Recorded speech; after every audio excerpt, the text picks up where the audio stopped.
কোথাও ছাত্রছাত্রীদের ঘাড়ে বন্দুক রেখে একটা পালাবদল ঘটলো, এটা কি ছাত্রছাত্রীরা এই মুহূর্তে বুঝতে পারছে তাহলে? সেটাই সেটাই আমি বলতে চাচ্ছি যে সেই জায়গাটি ছাত্রছাত্রীরা ক্লিয়ার হয়ে গেছে যে এরা আসলে ছাত্রছাত্রীদেরকে ভিক্টিমাইজ করে তাদের ঘাড়ে বন্দুক রেখে এই রাষ্ট্র ক্ষমতাটি দখল করেছে।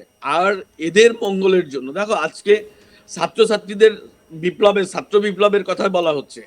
7টা কলেজ, ঢাকার গুরুত্বপূর্ণ 7টা কলেজ কিন্তু ঢাকা কলেজ বিশ্ববিদ্যালয়ের অধীনে ছিল, তাদেরকে বাদ দেওয়া হচ্ছে। সেই আন্দোলনের জন্য গত কয়েকদিনে ব্যাপক সহিংসতা হয়েছে ঢাকায়।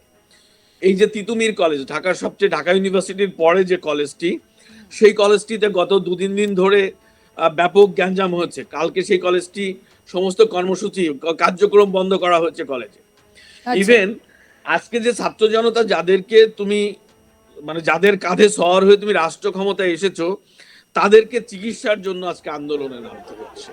সুতরাং এই ছাত্র জনতা কিন্তু আজকে স্পষ্ট হয়ে গেছে, তাদের কথাই তো আমরা শুনলাম যে তারা কিন্তু স্পষ্ট প্রমাণ পেয়ে গেছে যে এটা কোনোভাবেই মানে ছাত্র আন্দোলন ছিল না। এদেরকে ষড়যন্ত্রের বলি এরা, এদেরকে সামনে ঢাল হিসেবে ব্যবহার করেই মূলত এই সরকার রাষ্ট্র ক্ষমতায় এসেছে। তুমি যেটি বলছিলে, যে প্রশ্নটি করেছিলে, সেটির উত্তর হচ্ছে যে ডক্টর ইউনূস এখন ছেড়ে দে মা কেঁদে বাঁচে। উনি কখন পালাবেন, কখন চলে যাবেন, আমার মনে হয় উনি সেই অবস্থার মধ্যে আছেন। কারণ উনি মাঝখানে একটি রাজনৈতিক দলগুলোর সঙ্গে একটি আলোচনায় উনি কিন্তু স্পষ্ট করে বলেছেন যে আমি কিন্তু হতাশ হয়ে গেছিলাম, আমি ভয় পেয়ে গেছিলাম, আপনারা আবার এসছেন, তো যে কারণে আমি আবার সাহস পেলাম। তো উনি কিন্তু এই রাজনৈতিক দলগুলোর উপর এবার ডিপেন্ড করে বসে আছে। এই ছাত্র জনতা যারা আন্দোলন কর্মসূচিতে ছিল জুলাইয়ের, সেই ছাত্র জনতা যে ষড়যন্ত্রের শিকার হয়েছে সেটি তারা আজকে অনুধাবন করছে। তারা তার সঙ্গে আর নেই। ম্যাক্সিমাম যারা আহত নিহত পরিবারগুলোর মধ্যে একটি ক্ষোভ বিক্ষোভ আছে, কারণ এখনো আইডেন্টিফাইড না যে কারা এই হত্যাকাণ্ড ঘটিয়েছে। সেটি হলে তারা এই সরকারকে জুতা পেটা করবে, ঝাঁটা পেটা করবে। তো সেই পরিস্থিতি আস্তে আস্তে আরো উন্মোচিত হবে, সেজন্য আমাদেরকে অপেক্ষা করতে হবে। কিন্তু এই মুহূর্তে দাঁড়িয়ে ইউনূস সরকারের জনপ্রিয়তা এই ছাত্র জনতার মাঝে নেই। ছাত্রদের জন্য ইউনূস সরকার এসে ক্ষমতায় এসে আমরা তো দেখেছি যে অনেক জায়গাতে গেছে, অনেক স্কুল কলেজে গেছেন মোহাম্মদ ইউনূস। এমনকি ডাভোসে যখন তিনি কথা বলছেন তখন তিনি ছাত্র যুবদের কি কি করতে পারবেন, ছাত্র যুবদের কথা বারবার মুখে এনেছেন। কিন্তু কেন তিনি ছাত্র যুবদের বিষয়ে এতটা নিশ্চুপ হয়ে গেলেন? দেখো, উনি একটি ইন্টারভিউতে রিসেন্টলি বলেছেন যে ছাত্ররা ওনাকে কিভাবে অনুরোধ করে এই রাষ্ট্রের ক্ষমতায় আসীন করেছেন। হ্যাঁ, ডাভোসে যে তিনি কথা বলেছিলেন ইকোনমিক ফোরামে, সেখানে তিনি উল্লেখ করেছিলেন। উনি তার আগেও কিন্তু আমেরিকাতে ইউএন এর একটি প্রোগ্রামে অংশ নিয়ে সেখানেও বলেছেন যে ছাত্ররা কিভাবে এই আন্দোলন সংগঠিত করেছে, কতদিন ধরে করেছে। ইভেন উনি সেখানে ছাত্রদের যে মাস্টার মাইন্ড, যার নেতৃত্বে এই ছাত্র আন্দোলন হয়েছে, তাকে নিয়েও কথা বলেছেন। তো এখন আমার বক্তব্য হচ্ছে ইউনূস এই মুহূর্তে কেন ছাত্রদের জন্য পারছে না, সেটি হলো যে ইউনূস এখন শুধুমাত্র পাপেট।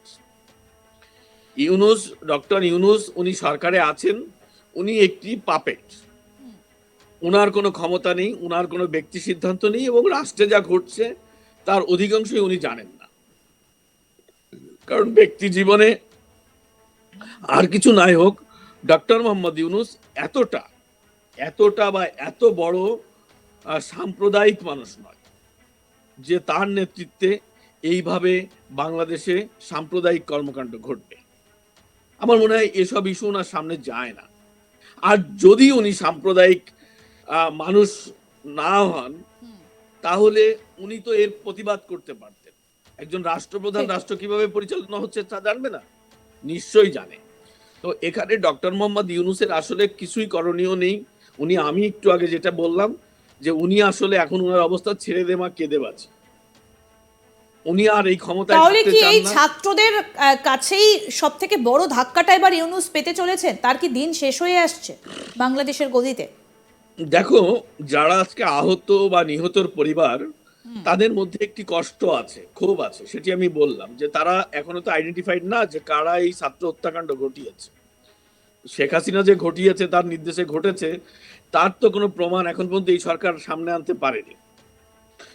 তো এই যে আমরা যে মেটিকুলাস ডিজাইনের কথা এই ইউনূস সরকার বলেছে, তার উপদেষ্টারা বলেছে, তারা তো এই হত্যাকাণ্ড ঘটিয়ে সরকার ক্ষমতায় এসেছে, এটাই তো এখন আওয়ামী লীগ বা সমমনা রাজনৈতিক দল সহ বিভিন্ন জায়গা থেকে এই দাবিটি আসছে যে ছাত্র হত্যাকাণ্ড ঘটিয়ে সেটা সুবিধা নিয়েই তারা রাষ্ট্র ক্ষমতায় এসেছে। তো সেটা প্রমাণ হলেই ছাত্র জনতাও তাদের পাশে থাকবে না।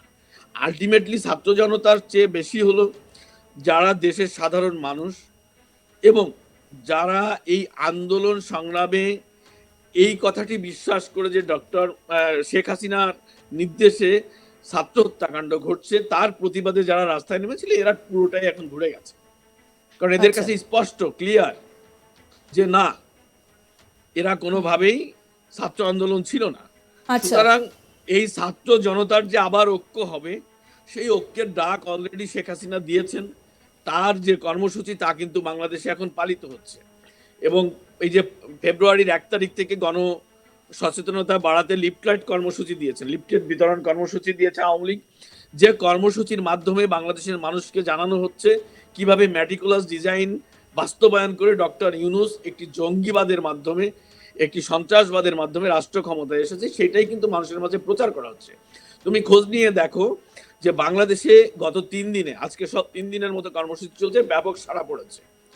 হাজার হাজার মানুষ জীবনের, তাহলে কি আবার একটা গণ অভ্যুত্থানের দিকে এগোচ্ছে বাংলাদেশ? এখন কি ছাত্রছাত্রী যুবদের এই মুভমেন্ট কি সেই জুন জুলাই মাসের কথা আবার মনে করিয়ে দিচ্ছে?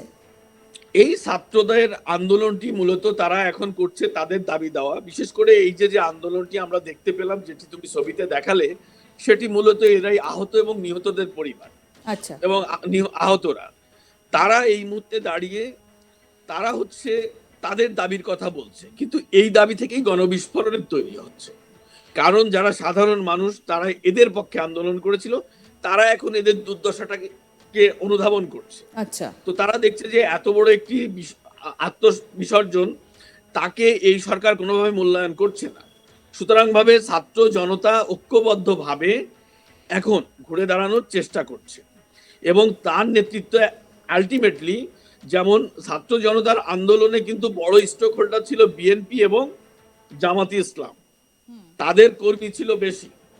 ছাত্র জনতা কতজন, বড় রাজনৈতিক দল দুটোর কর্মী ছিল বেশি। এখন কিন্তু আওয়ামী লীগের কর্মীরা সাহস পাচ্ছে, তারা ইউনাইটেড হচ্ছে এবং ছাত্র জনতার তাদের যারা শুভাকাঙ্ক্ষী, তারা কিন্তু এখন আওয়ামী লীগের এই কর্মসূচি, অর্থাৎ এই মুহূর্তে দাঁড়িয়ে বাংলাদেশের যা পরিস্থিতি, ছাত্র যুবরা আবার জেগে উঠছে, কথা বলা যায়। অনেক ধন্যবাদ দাদা আপনাকে। আমাদের সঙ্গে ছিলেন বাংলাদেশের বিশিষ্ট সাংবাদিক শাহিদুল হাসান খোকন। এবং একটা বিষয় কিন্তু স্পষ্ট বাংলাদেশের এই মুহূর্তের পরিস্থিতিতে, যে ছাত্র যুবরা আবার জেগে উঠেছে। তারা কিন্তু এবার মোহাম্মদ ইউনূসের ওপরে অনাস্থা প্রকাশ করছে।